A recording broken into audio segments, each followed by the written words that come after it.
vous mesurez 0,8 ou 0,9.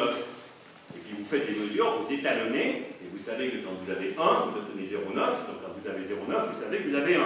D'accord? Vous prenez en compte la réponse imparfaite de l'instrument pour pouvoir savoir combien vous aviez au départ. D'accord? C'est ce qu'on appelle l'étalonnement. Alors, tout étalonnage a ses limites. Il n'est pas parfait. Ce qu'on a fait, c'est qu'on a beaucoup travaillé et on a utilisé toutes les données en plus pour améliorer notre étalonnage. Et notamment les calibrations entre les détecteurs, etc. pour aboutir maintenant à une mesure qui est de loin la mieux étalonnée de toutes les mesures dans ce domaine de longueur d'onde qui ait jamais été faite. On arrive maintenant à une calibration relative entre, disons, les différents détecteurs qui est au niveau de 0,1%. Ce qui, enfin, disons, les chiffres de 10% étaient beaucoup plus courants avant. Alors, pour vous donner une petite idée. Donc, ceci a fait qu'on s'est rendu compte qu'on n'avait pas exactement la bonne, si vous voulez, étalonnage, ce qui fait que ce qu'on déduit de ce qui est sur le ciel est très légèrement différent. Vous voyez les points, c'est systématique. Vous voyez que ça monte, ça descend quand je passe. Alors c'est clair, voilà. Alors ça, c'est ça la transpiration des années. C'est s'assurer qu'on améliore, et puis dans le budget d'erreur global, ben, ceci est intégré.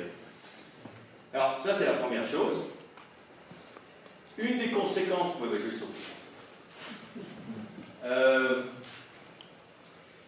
Alors, je vous ai montré, là c'est le spectre des anisotropies de température. Donc c'est l'intensité dont je vous ai parlé jusqu'à maintenant. Je ne vous ai pas parlé comment on analyse la polarisation. Alors, bon, ça je vais peut-être le sauter d'un détail. Sinon on ne va pas s'en sortir. Mais... Donc on va pouvoir faire, en fait ce qu'on fait c'est une transformation. Le champ de polarisation, dont je vous ai parlé, que vous avez montré comme des lignes, hein, en fait on peut le décomposer en deux champs, deux cartes pensées, qui elles ne sont pas une direction, qui requiert deux coordonnées, mais deux nombres par pixel, hein, séparés. Et ça traduit que le champ localement, il est sous une forme ou sous une autre. Alors vous imaginez bien les lignes de champ que je vous ai montrées, là, ces lignes, elles peuvent être soit comme ça, c'est-à-dire convergentes, ou divergentes, c'est-à-dire radiales, ou circulaires, tangentielles. Donc les lignes de champ peuvent être tangentielles. Si je me mets en un point, globalement, localement, tout ce qui est autour, ça peut être de ce type-là, et on va appeler ça des modes E, pour évoquer le champ électrique qui dérive de potentiel, et puis des modes B, qui eux donnent l'idée d'un tourbillon, vous savez, comme l'eau qui descend dans une onde, qui ne tourne pas dans le même sens selon l'hémisphère. Bon ben voilà, ça peut tourner dans un sens ou dans un autre. Et ça traduit notamment des propriétés de symétrie profonde, parce que vous voyez bien qu'un pattern comme ça, un motif sur là, où vous en prenez l'image dans un miroir, vous allez toujours avoir la même chose. Un rond, ça va rester un rond, une étoile, ça va rester une étoile. En revanche, si vous prenez l'image dans un miroir comme ça, vous passez à l'autre. Vous sentez qu'il y a une propriété profonde de symétrie qui n'est pas la même. D'accord? Ça n'a pas les mêmes propriétés, y compris dans quelque chose d'aussi simple que l'image dans un miroir. Donc en gros, ben voilà, un champ de polarisation, donc un objet, il y a des petits traits partout. Ce ne sont pas tout à fait des vecteurs, parce que mais bon. Un champ de polarisation, ça peut donc se décomposer en deux cartes, comme des cartes de couleur, comme des cartes d'intensité, des modes E et des modes B. Et là, on a gagné. Là, on est de nouveau en terrain connu, parce qu'on a une quantité qui est une variable par point, c'est une carte. Je peux vous montrer une carte de E et une carte de B. Évidemment, elles ne vont pas avoir la même orientation. Et une fois que je suis là, je peux faire la même analyse. Ben, j'ai un E qui monte et qui descend, je peux faire une transformée en harmonie sphérique, comme précédemment. Donc je peux faire une transformée et calculer un spectre de puissance. Alors voilà ce que les théoriciens ont imaginé. Donc je vous ai dit, au moment où on a rêvé Planck, il y avait un point de mesure, qui avait le prix Nobel, qui était la mesure là. Et tout. Et après, il ne connaissait rien. Ce que je vous ai dit, c'est qu'à travers tout le développement, voilà, Planck a mesuré cette courbe-là parfaitement. C'est celle que je vous ai montrée précédemment, les courbes de température avec les bosses, etc. Voilà. En revanche, les bosses E, et ça, ce que j'ai dit, c'est une amplitude typique de ces fluctuations de l'ordre de 100 microkelvin. Alors les modes E, on les attend, alors c'est une autre distribution de Bose dans un modèle, et puis évidemment là c'est pareil, vous changez un peu le modèle, tout ça, ça change. Hein. Pareil, il n'y a pas que le T qui change, il y a tous les autres. Et alors ça, en fait, comme vous voyez, là c'est une échelle d'Ohm, encore une fois, en puissance, et vous voyez que ça c'est beaucoup plus bas, ça c'est 10,2, là c'est 1, là il y a un facteur 1000 en gros. La contribution moyenne de ce E c'est 4 microkelvin. Et puis les modes B, s'ils sont primordiaux, enfin si on arrive à les détecter, c'est encore beaucoup plus bas, c'est 300 nanokelvin. Alors là c'est pour le CMB, hein, ça ne dit pas qu'il n'y a pas d'autres modes qui viennent de la galaxie. Mais voilà les ordres de grandeur de ce qu'on espère mesurer. Puis vous voyez une courbe qui s'appelle TE, parce qu'en fait, TE c'est simplement la corrélation qui existe entre ce qu'on observe comme fluctuation dans la température ou dans l'intensité et ce qu'on mesure en polarisation. Alors, on ne va pas rentrer dans le détail de comment ça arrive, mais tout ce que ça veut dire, c'est que, étant donné que j'observe un seul plasma avec des ondes acoustiques, etc., la température et la polarisation sont deux manières de traduire une même réalité physique, mais à travers des chemins différents. Et donc, il se trouve que quand je sais, par exemple, j'ai un point chaud, hotspot, eh bien, j'attends un flux qui soit plutôt convergent ou divergent, ça va dépendre des cas, mais bon. J'attends ce qu'on appelle une corrélation entre les deux. Voilà. Donc ça veut dire qu'en fait, dans le cadre d'un modèle, je m'attends à ce que l'un soit un petit peu le prédicteur de l'autre. Voilà. Donc c'est bon. Et bien ça se mesure, ça s'appelle TE. Voilà. C'est quelque chose que j'utilise conjointement l'information de T et de E. Et en fait, ça serait zéro s'il n'y avait pas de... si l'un n'allait pas un peu avec l'autre. L'abscisse, c'est quoi? C'est pareil, c'est toujours L, c'est-à-dire 1 sur l'angle, il dit. Donc là, c'est toujours le dipôle, le quadrupôle, L égale 220, c'est le degré, et L égale 2500, c'est le dixième de degré. Demi, dixième de degré. D'accord? Donc c'est toujours pareil.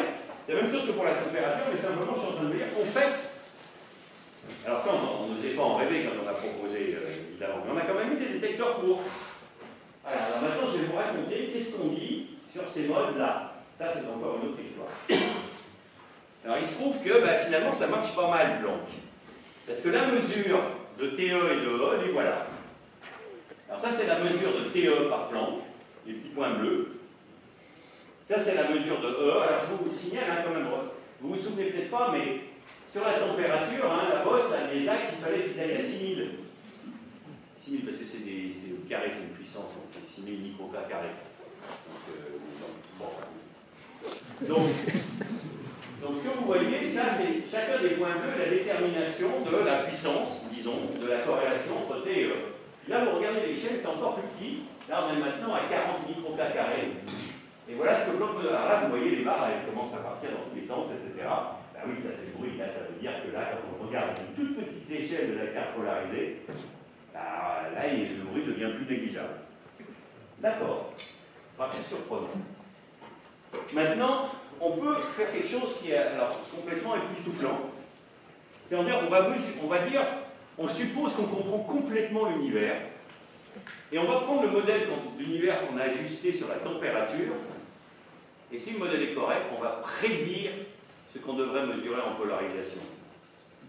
La prédiction basée sur l'ajustement de la courbe précédente de température, c'est la courbe rouge. Il n'y a pas d'information sur la polarisation. Là, c'est juste, j'utilise l'ajustement d'un modèle sur la température et je prédis ce que je vais voir en polarisation. Alors, de deux choses l'une, soit la physique, on la comprend, soit les paramètres sont les bons, que le modèle est une bonne approximation de la réalité, on est pile dessus, soit on n'est pas pile dessus. Vous pouvez juger quand même pour vous-même. Et ça, c'est les résidus. C'est l'écart au modèle. Et là, je ne sais pas si vous voyez les amplitudes, là, on est en train de parler de microcas carré. Les résidus. Donc, c'est de la belle ouvrage, là, quand même. Hein. Donc là, ce que vous êtes en train de voir, c'est qu'en fait, la polarisation nous raconte une histoire qui est complètement en accord avec ce qu'on attend de la température. Alors, on va essayer de préciser ça un petit peu, ce que je vais faire dans le transparent suivant. Parce que ce qu'on va faire, c'est encore une fois, cette courbe-là, ça traduit un modèle d'univers. La courbe rouge, pas les points, c'est le point de mesure. La courbe rouge, elle correspond, ce que je vous ai dit, c'est une description dans un modèle d'univers avec un certain contenu, un certain taux d'expansion de l'univers, une certaine quantité de matière sombre, des grains primordiaux au cours de l'inflation qui ont une certaine distribution en échelle. Enfin, c'est tout ça qui est dedans, qui sont dans ces 6 paramètres. Et pas mal d'équations. Mais au bout, une fois qu'on a posé le modèle, bah finalement, la seule chose qu'on peut dire, si ce modèle est correct, il n'y a plus qu'à mesurer ces paramètres de ce modèle. Dans ce modèle-là, les bosses et les creux ne sont pas exactement au moment. C'est ça qu'on utilise. C'est ce que j'ai essayé de dire quand on a regardé les suspects, quand on avait l'atlas avec les différents modèles et leurs paramètres par rapport au vrai univers. Alors, voilà comment nous on présente les résultats. Alors, c'est bien. Si vous comptez les panneaux, 1, 2, 3, 4, 5, 5. On va s'arrêter là. Alors, ça veut dire qu'il y a 5 paramètres. Et alors, donc vous imaginez, le problème, c'est que 5 paramètres qui peuvent tous bouger, vous êtes dans un espace à 5 dimensions pour pouvoir faire tout bouger. Hein. Alors, un espace à 5 dimensions, déjà, quand on essaye de représenter 3 sur des feuilles de papier, c'est déjà un peu difficile. Donc, je ne vais pas essayer de vous représenter, d'ailleurs, on ne le fait pas nous non plus. Un espace à 5 dimensions, ce qu'on fait, c'est des coupes. Et alors, on dit, bah voilà, quel est, alors on prend 1, ça doit être, je ne vois pas bien, ça doit être oméga B, et ça on en prend un autre, on va prendre 2 de ces quantités qui sont mesurées, à la limite desquelles ça n'a pas beaucoup d'importance. Et donc, ce qu'on fait, on dit, dans ce panneau-là, c'est une coupe de ce couple de paramètres, quelle valeur il peut avoir. D'accord? Et puis, on va faire du coloriage. Et on va dire, ça c'est très probable quand c'est coloré intense, un sigma. Donc ça veut dire qu'il y a 66% de chance que la valeur du paramètre soit là-dedans. 2 sigma, donc là il y a 90% de chance que la valeur du paramètre soit là. Et puis, si vous êtes ailleurs, ça a moins de chance. Alors pourquoi je dis moins de chance? Parce qu'il y a encore du bruit, donc on ne peut pas complètement mesurer. Donc vous avez une inférence sur quelle doit être la valeur des paramètres pour que ça fique, étant donné toutes les incertitudes qu'il y a dans la mesure d'un problème. Alors, vous faites ça pour toutes les coupes, vous faites pour toutes les coupes de paramètres. C'est pour ça que c'est un diagramme triangulaire. D'accord? Et vous pouvez dire, donc à chaque fois, vous allez voir une petite patate. Et puis vous pouvez dire, on va s'arrêter là. Alors, on va faire une première. Je vais vous montrer une première chose. Alors, je vais vous dire, ben voilà, qu'est-ce qu'on mesure avec la température? Alors, quand on mesure avec la température, c'est les courbes rouges. Là. Et c'est ça les contours. Vous voyez que les paramètres ne sont pas déterminés avec la même précision, il faut regarder sur les axes, il faut regarder dans le détail. En gros, tous les paramètres maintenant sont déterminés au niveau du pourcent. Bon, comme ça c'est facile. On a qu'un qui est un peu moins facile. Bon, on verra plus tard peut-être. Mais surtout, je vais vous dire, qu'est-ce qu'on apprend quand on n'utilise pas la température du tout? Et je vais juste utiliser TE, cette corrélation dont je vous parlais. Ça va être les contours gris.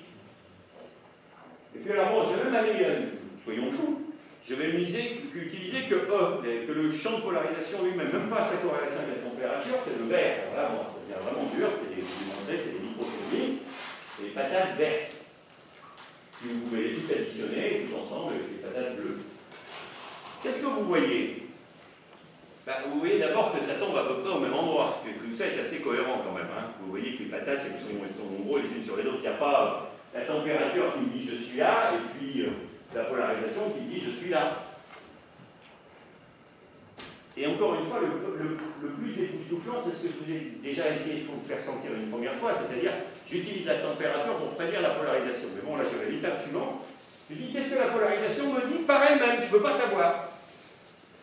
Et donc, par exemple, TE, cet observable-là, cette mesure-là, elle me donne les contraintes qui sont brisées. Et alors, ça, c'est quand même, c'est un moment historique. Je vais essayer de vous faire sentir. Quand moi, j'ai fait ma thèse, on mesurait au mieux un paramètre ou deux. D'accord? C'était le bout du monde. Déjà, quand on commençait à dire des choses sur un facteur 2 près, en fait, c'était la précision du moment sur le taux d'expansion de l'univers, c'était à peu près tout ce qu'on arrivait à faire. Et puis, on essayait d'avoir des recensements sur la densité de matière. Bon, on hésitait entre 0,3 et 1. Et puis il y avait tous les autres qui étaient soit pas déterminés, et on pouvait toujours, quand il y avait une nouvelle observation, on se disait oh bah ouais mais c'est l'autre paramètre là qui doit varier. Donc en fait, on avait toujours des tas d'explications différentes. Et puis en gros, quand on a été capable de faire des mesures du corps noir cosmologique, tout d'un coup, on a été en mesure de mesurer l'ensemble des paramètres du modèle cosmologique, plus ou moins de précision, etc. Les premiers qui ont pu faire ça sur tout le ciel, ça a été l'expérience WMA. Et nous avons donc par la suite précisé la chose beaucoup plus, etc. C'est ce que je vous ai expliqué, donc c'est la valeur des paramètres. Mais on n'avait qu'une seule sonde finalement pour être capable d'isoler le modèle cosmologique, la température. Et là je suis en train de vous dire, ah voilà, subrepticement, la semaine dernière on vous a dit, ben voilà, maintenant ils sont complètement indépendants. Je mesure autre chose, et cette autre chose, à lui tout seul, il m'écrit la même histoire de l'univers avec les mêmes paramètres, avec une précision comparable. Alors, le précision comparable, c'est important, parce que si vous regardez la taille des patates, évidemment les patates, plus elles sont grosses, hein, moins c'est précis. Regardez la taille des patates, par exemple, de Théos par rapport à TT, vous voyez que c'est quand même très très comparable. Donc c'est non seulement un autre scribe de l'histoire de l'univers, mais un scribe qui est aussi fidèle. Et vous comparez les deux, et vous dites, mais ça me raconte la même histoire. Alors, on peut toujours être sceptique, bien sûr. Mais enfin, il y a un moment donné, quand même, c'est quand même absolument incroyable. J'ai maintenant deux sondes qui me racontent exactement la même histoire avec les mêmes paramètres. Alors, si vous imaginez pas qu'on commence à comprendre quelque chose qui contraire à l'univers primordial, c'est désespéré. Donc voilà, en fait, le plus spectaculaire, c'est pas spectaculaire. Parce qu'en fait, vous pourriez me dire, oh, ça dit la même chose.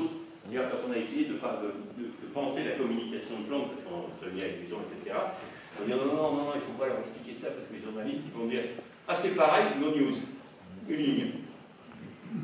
Donc j'insiste un peu. Pour dire, en fait, le fait que ça soit pareil, c'est pas du tout une nouvelle négligeable. Bien, bon, je pense que j'ai beaucoup insisté, donc je vais pouvoir passer à la suite. Mais c'est quand même quelque chose qui, à mon avis, est quelque chose de très très important. Et encore une fois, c'est même un peu surprenant. Parce que, encore une fois, ce modèle est quand même complètement ridiculement minimal. Alors, il suppose que la courbure de l'espace est plate, qu'il y a de l'énergie sombre, ça c'est un nombre, qu'il y a de la matière visuelle, de la matière noire, que le reste est complété par l'énergie sombre. Et puis il y a deux autres paramètres qui décrivent les fluctuations primordiales, c'est-à-dire ce qui est issu de l'inflation. Et donc ça je vais y revenir, dans quelques instants, c'est ça, c'est NS. Là. Alors cet objet-là, c'est... Non, je vais d'abord finir ma phrase. Donc je voulais dire, finalement c'est complètement incroyablement minimal. Pensez qu'on peut en gros décrire toute l'extension de l'univers, et puis en plus, on peut caractériser les fluctuations primordiales, et qu'avec ça on est équipé pour en gros former toutes les grandes structures de l'univers. Alors je ne sais pas vous dire qu'on sait comment faire le gaz, les étoiles et nous. Allez, du calme, hein. Et qu'en gros, tout ce qui se passe à grande échelle, on est capable finalement d'en avoir une théorie à 6 paramètres qu'on peut mesurer. Ce qui n'est pas mal. Et je suis en train de vous dire maintenant qu'en fait, on n'a besoin d'aucune des extensions possibles. Parce que dans les extensions, d'ailleurs, évidemment, il y a une petite courbure de l'univers, pour le spatial, s'entend. Ou on pourrait dire, en fait, il y a eu l'inflation, mais il y a eu un autre phénomène qui s'est produit, il a rajouté des autres fluctuations d'un autre type, qu'on appelle isocourbes. Si vous mettez des fluctuations isocourbes, et bien en fait, la température et la polarisation n'ont pas le même rapport. Et si vous supposez un modèle sans autre type de fluctuation, parce que vous ne tombez pas sur les mêmes valeurs. Donc en fait, ce que ça dit, c'est que ça tue, évidemment, l'état d'extension à un modèle minimal. Ce n'est pas simplement qu'on a la même histoire, c'est que pour qu'il y ait cette même histoire, il faut précisément que ce soit ce modèle-là sans aller rajouter des tas d'épicites. Et ça, c'était ce que j'ai essayé de vous montrer avec ça. C'est-à-dire, un objet, quand vous le regardez sous deux angles, ce n'est pas garanti que vous allez avoir la même image. C'est ça que j'ai essayé de vous dire avec ça. Donc, quand vous regardez sous deux angles, bah, si vous avez le rond et le carré, et que vous aviez prévu que ce machin-là ressemblait plus ou moins à un tore, ou pas un tore, un cylindre, si vous aviez la théorie que c'était un cylindre, et que dans un cas vous devez voir un rond et l'autre un carré, quand vous voyez un rond et un carré, vous êtes assez content. Voilà. Alors, bon, ça c'est les paramètres du modèle, minimum, Voilà, c'est vous montrer qu'il y a une certaine précision. Bon, ça change un peu le contenu de l'univers. Bon. Mais bon, c'est des petites variations, c'est pas ça le point essentiel. Alors, par exemple, je vais vous donner un exemple de variation. Une des choses qu'on peut faire, c'est de dire, parce que, encore une fois, il y a plein d'hypothèses sur des choses qu'on ne connaît pas vraiment. Par exemple, on suppose que la matière sombre qu'on n'a pas encore mesurée en laboratoire est stable. Mais il se trouve qu'il y a des expériences, notamment AMS, Pamela, Fermi, qui ont trouvé un certain nombre d'anomalies dans la mesure du ciel. Alors, parmi les explications spéculatives qui ont été proposées, il y a eu l'idée que peut-être la matière noire s'annihile sur elle, qu'elle est en matière antimatière et qu'elle n'est pas stable. Il se trouve que les paramètres qu'il faut sur la section efficace d'annihilation, c'est-à-dire à quelle rapidité elle s'annihile, pour que ça décrive les résultats d'AMS,